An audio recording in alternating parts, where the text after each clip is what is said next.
Bonjour, aujourd'hui nous allons nous intéresser à la possibilité de changer un seuil de pression de variateur de fréquence à distance en utilisant le Dream 2 sur site ainsi que le Talguild Console ici sur notre ordinateur. Nous allons nous intéresser à ce verger numéro 9, donc qui fait partie d'un système plus large que nous avons décrit dans une de nos vidéos. Et ce verger numéro 9 a, il me semble, 24 vannes, et ces 24 vannes sont réparties sur une surface assez large.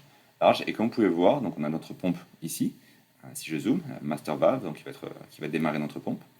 Et puis nous avons 7 vannes de 1 à numéro 7 qui sont relativement éloignées, 8 vannes, pardon, excusez-moi, 8 vannes, qui sont relativement éloignées du reste du système et qui ont besoin de passer par plus de canalisation, donc plus de perte de pression et de friction dans la canalisation, qui vont demander une pression plus importante pour avoir des arroseurs qui fonctionnent de façon uniforme et donc une irrigation uniforme, efficace de nos cultures. Donc sur ce système-là, nous avons un compteur d'eau, nous avons un capteur de pression, nous avons deux injecteurs de fertigation. Et nous avons aussi, si on descend ici, quelque chose de nouveau, qui est une icône de défaut variateur de fréquence.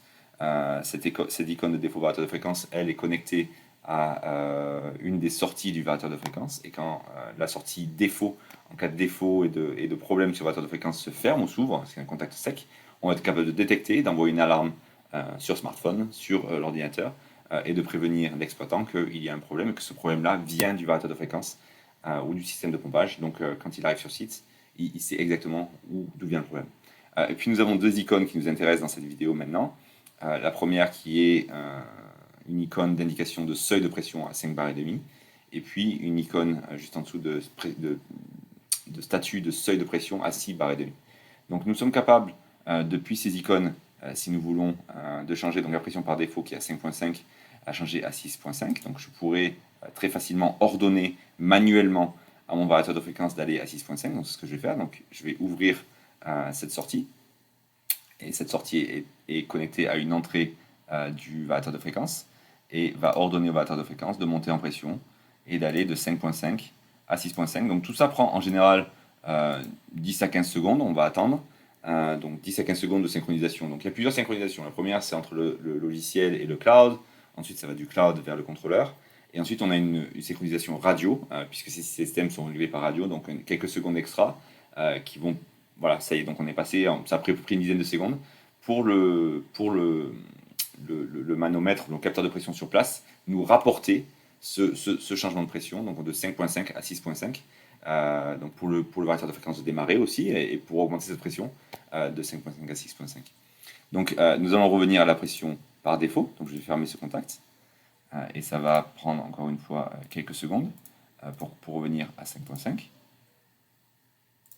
Nous allons attendre, juste vérifier que tout va bien, avant de lancer un programme qui va faire tourner des vannes de 1, une vanne qui est extrême, et puis une vanne qui est plus proche de la pompe pour voir ce changement de pression.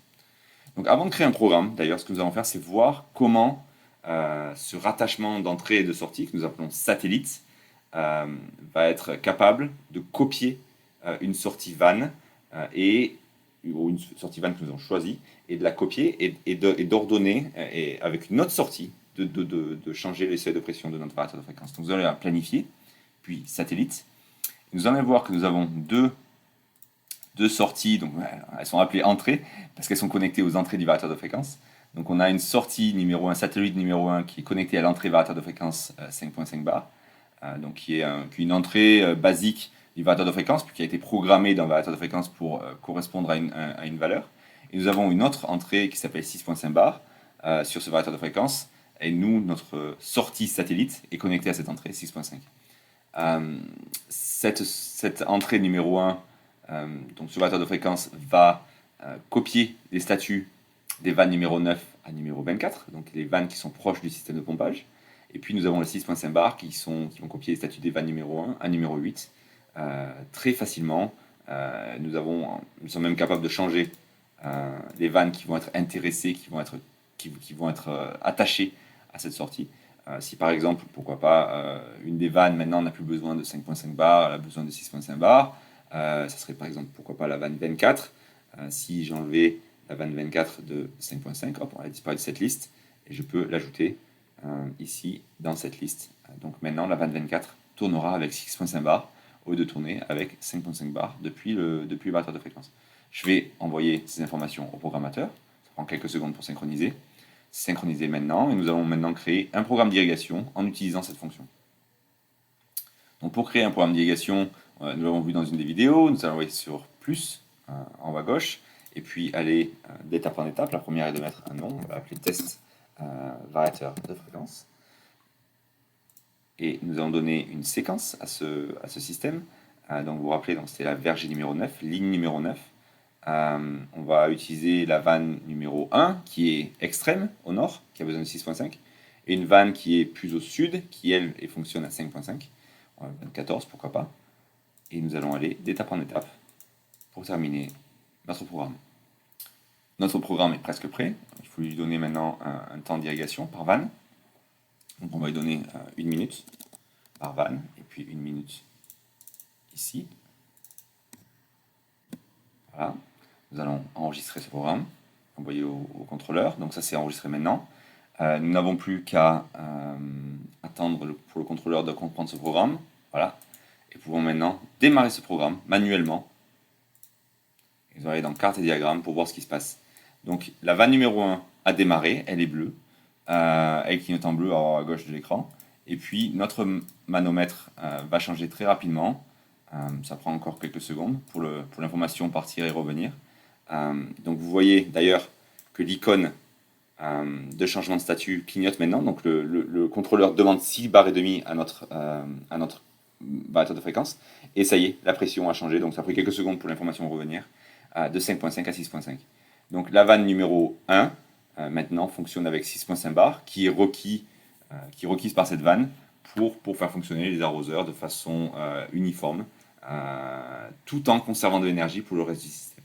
Donc on va attendre, on va voir le système, donc on a dit 1 minute d'irrigation sur vanne numéro 1, et quand on va passer à vanne numéro 14, il me semble qu'on a mis, on va voir ce qui se passe, donc de vanne numéro 1 à vanne numéro 14, la 14 où est-ce qu'elle est, numéro 1, 15, la 14 elle est ici, elle est un peu proche du système, et cette vanne là peut fonctionner très très bien, hop, voilà, elle est passée à 14, donc la 14 irrigue. Nous avons notre sortie satellite 5.5 bar, donc maintenant qui a ordonné au variateur de fréquence de fonctionner à 5.5 au lieu de 6.5 pour la vanne numéro 1. Et nous avons notre capteur de pression qui tout doucement, dans les 10 prochaines secondes, va revenir voilà, à 5.5 bar. Donc maintenant on mesure la pression du système à 5.5 bar, est capable de s'adapter aux besoins de nos vannes. Donc on va laisser le programme se terminer, donc 1 minute sur chaque vanne, et puis on va voir ce qui est possible. En fait, ce système et cette fonction-là va permettre à long terme, même moyen terme, de voir des économies d'énergie très très importantes ici. Quand on a besoin de faire fonctionner un variateur de fréquence à 60% ou 70%, et si vous parlez en Hertz, ça va faire fonctionner à 45 Hz au lieu de 50 Hz. Voilà, donc on va être capable de faire des économies d'énergie très importantes, surtout sur un système comme cela, où seulement une minorité des vannes au nord a besoin de plus de pression. Sans cette fonction-là, il faudrait que nous fassions fonctionner toutes nos vannes à 6 bars et demi pour pouvoir avoir cette pression pour les vannes du nord. Ici, nous sommes capables d'adapter juste pour certaines vannes, 6.5 bars, donc on va demander un peu plus d'énergie à notre pompe, un peu plus de consommation à notre pompe sur ces vannes-là, mais nous avons la majorité des vannes, une grande majorité des vannes, qui va fonctionner avec une pression plus diminuée, plus basse, et qui va nous permettre de sauver de l'électricité dans le cas d'une pompe électrique ou du diesel, du gasoil dans le cas d'une pompe diesel, ce qui est aussi possible de driver, de piloter avec notre système. Donc ici, une fonction très simple et qui va créer des économies à long terme. Voilà, je pense que c'est assez clair. N'hésitez pas à me contacter si vous avez des questions, je serai très heureux de vous aider. Et puis on se voit pour la prochaine vidéo. Merci, au revoir.